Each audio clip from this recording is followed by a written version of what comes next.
Drive style, mild, medium, spicy. What is drive style spicy? What the heck does that mean? All right, we got a little bit of a straightaway. Let's see this 0 to 60. This is the performance. Oh yeah, oh yeah, oh yeah, oh yeah, oh yeah, oh yeah, oh yeah. I like how this thing moves, man. You know, you're trying to bob and weave out of traffic, different dodge, dive, dodge. You trying to do all that in traffic? You could do that in this. It's an SUV, but this thing moves like a cheetah.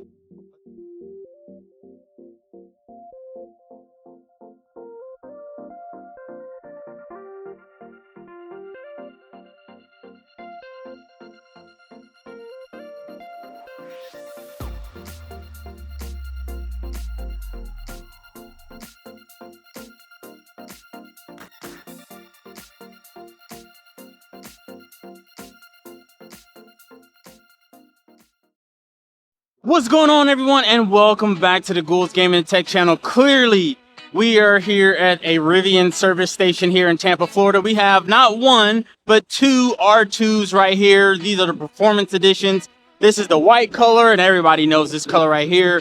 I'm actually interested in this now that I see it in person.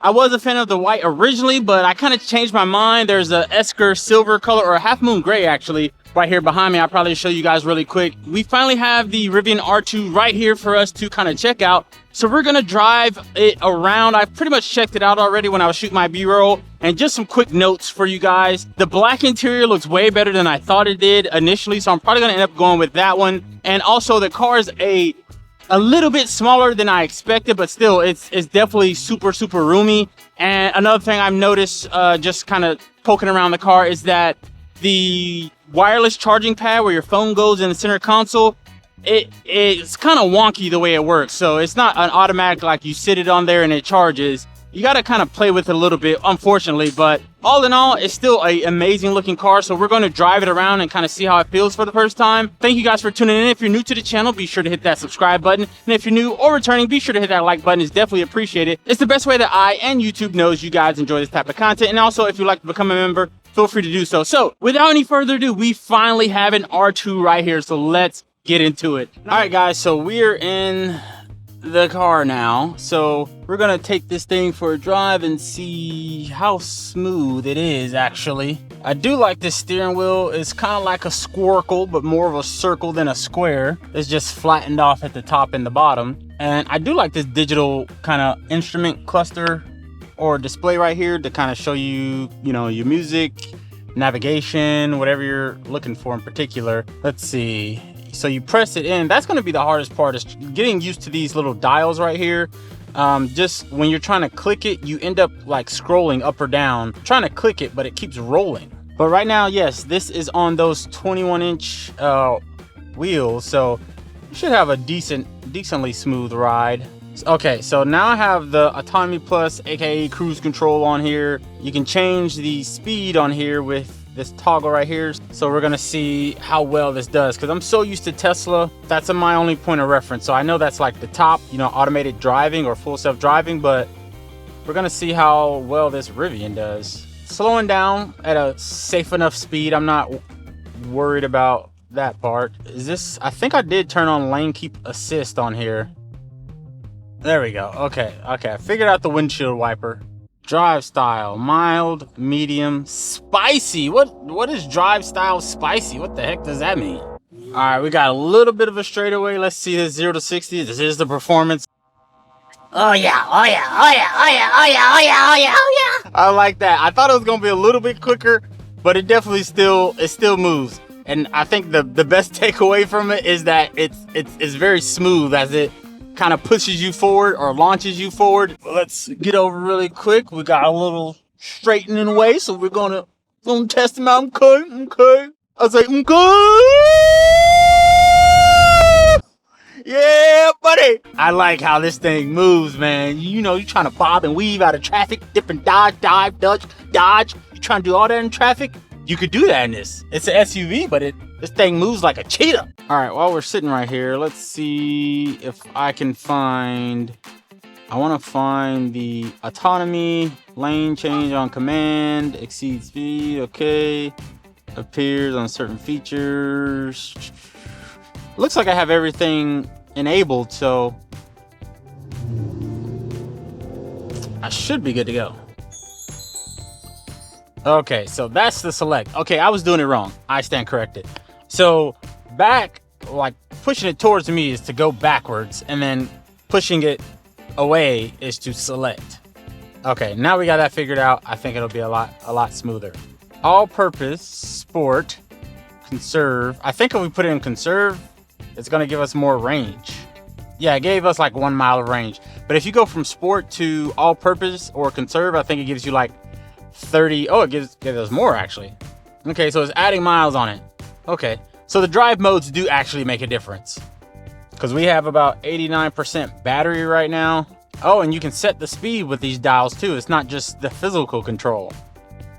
Okay, we put it in sport and it literally took us down 30 miles. Okay.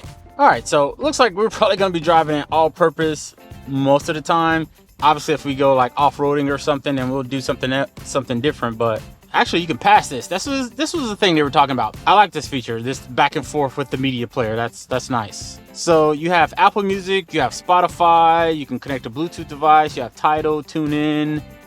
Okay, so any audio you want to listen to, which I use Spotify, so that works. So we're catching up to speed. We're going about 55, 56 miles right now, and it seems fairly smooth. Like, it drives like a normal car. It doesn't feel like, you know, some electric vehicles, it's overly electric where it feels like you're in a remote control car where it's like a, or it's like a super jerky thing. Oh, that is one thing. I'm pretty sure this car doesn't have it. But the main thing I do not like about Teslas, which I love Teslas, but the main thing I don't like about it is after some update, how you had curvature assist. I hate that feature. I don't think this car has it, and if it has some version of it, please let me know in the comments. But as long as this doesn't have curvature assist, I think I'm good, because that thing causes or attempts to cause more accidents than keeping me safe on the road. It's very annoying. And if you do want to see what I mean by curvature assist, those who don't have a Tesla, or you do and you're not familiar with this feature, I'll probably link the video in the description below, just so you can kind of see what I'm talking about. But I don't think this car has that. We have the button right here. It's going to get really loud really quick. I'm going to lower all 5 windows really quick.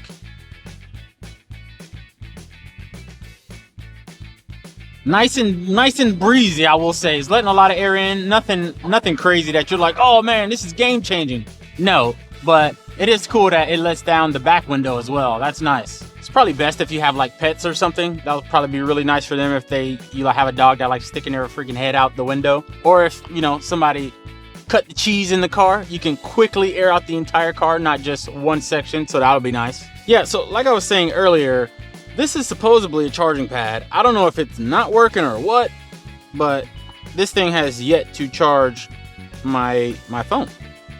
I don't know if it's because I have a case on it. Let's put it on without a case. Still not charging. Not sure what the deal is with this, but yeah, that's not as advertised, I will say. It shouldn't be that difficult to find a freaking charger or the charging pad for this. You got a satellite view right here.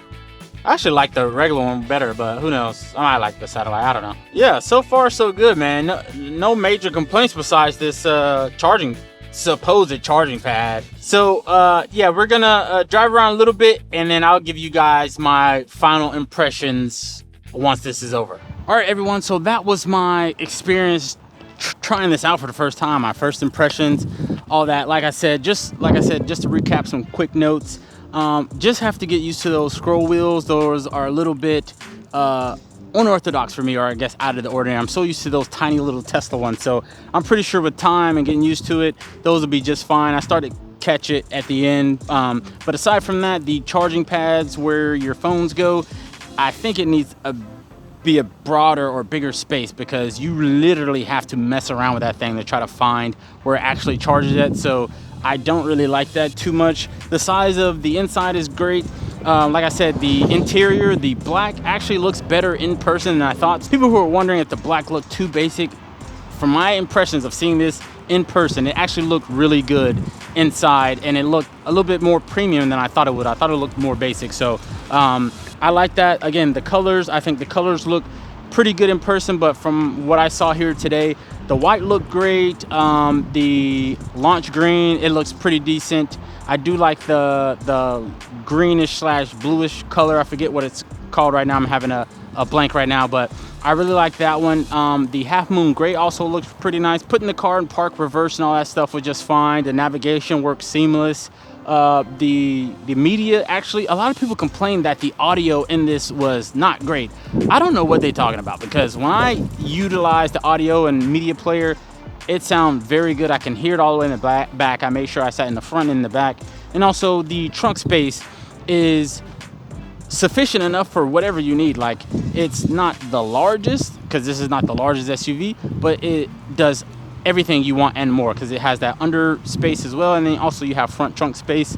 I wish the back window was automatic when you're outside, like you just tap the 3 little lines and it'll go automatically up and down, but you got to hold it. But again, that's kind of nitpicky. That charging pad, I know I spoke about it, but even the key to access the vehicle, I had to literally mess around with that thing to find the exact spot the key needed to be. Also, another thing I want to speak on is the ambient lighting in the car. I think it's kind of downplayed. Most people don't really speak about it, but I think it's a really nice touch, and I like how the lighting is kind of tucked behind some stuff, so you don't really see the source of it, you just kind of see it shining through. So I think that's going to make for a really nice aesthetic when you're kind of having those evening to late night drives.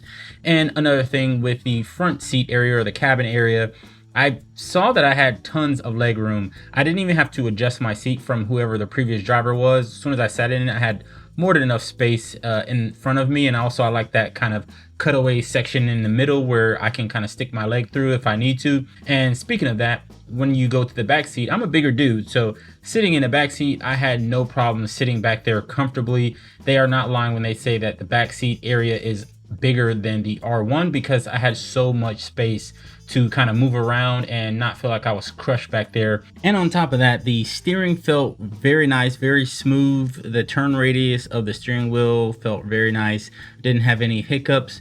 And also the ride hardness for the performance edition with those 21-inch rims, it wasn't too hard, nothing that was unusual that stuck out. The sun was very hot today in Florida, and I will say that, and I did not feel like it heat up my cabin any hotter than it would normally do. You know, I think the tint that they put on it was pretty good, and I didn't feel like I was baking in a hot glass bowl, unlike some other vehicles that I've driven in that had that, you know, canopy type of roof. It felt fairly normal. The AC circulation for the front and the back, sometimes it can get particularly hot on certain cars, but for this one, the air circulated just fine. I made sure to test that out. Overall, yeah, I'm very impressed. I'm gonna hope that I get a order invitation soon, but time will tell. I don't know. Let me know what you guys think down in the comments below. I really appreciate it. Thanks for coming along with me. Hopefully this got you guys excited as it did for me. But yeah, I'm super excited. Love you guys. I'll see you in the next one. Peace.